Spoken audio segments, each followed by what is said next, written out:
саған ақша түсіп, біреу ақша салып жібердім деп қайта звондап жатыр, оны біреуден байқамай түсіп кетіп тұр. Енді ол адамға мынаны айту керек, егер звондаса немесе сөйлессең, сен сол салған, егер де Каспийдің өзіне қосымшамен приложениемен аударсаң, онда сол адам отмена жасатсын, отмена перевода деген болады, соны жасатсын. Егер оны жасау уақыт өтіп кеткен болса, онда банкке, Каспий банкке барып, солар арқылы жасаңдар, сосын Каспий банктың қызметкерлері маған хабарласады, ақшаны қайтаруға келісесіз ба деп. Сосын мен келісемін деп айтамын, сөйтіп қайтарамыз.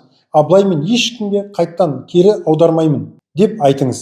Түсіндің ба? Әйтпесе сен дроппер болып, бұл алаяқтардың әрекеті болса, сен дроппер болса, саған қатысты іс қозғауы мүмкін. Сондықтан тек қана через банк аударамыз деп айт. Банктен хабарлассын маған қызметкерлер, банктен өздері келеді, уведомление өзіңе, приложение. Сол арқылы мен келісім беремін дейсің. Ал былайнан қазір мен сенің айтқан нөміріңе я біреуге ешкімге аудармаймын.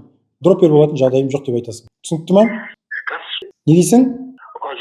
Я, егер менен ақшаны қайтарып алғың келсе, Каспий банкке барып, сол жаққа арыз жаз, квитанция бәрін тіркеп, мен осы адамға қате аударым жасаппын. Соған байланысты қайта аудару мәселесін қарастыруды деп. Ал ол адам қарсы емес деп айтсын қайтаруға. Бірақ сіздерден уведомление келу керек десін. Хабарлама келіп, сіздер арқылы болу керек та, банк арқылы. Түсінікті ма?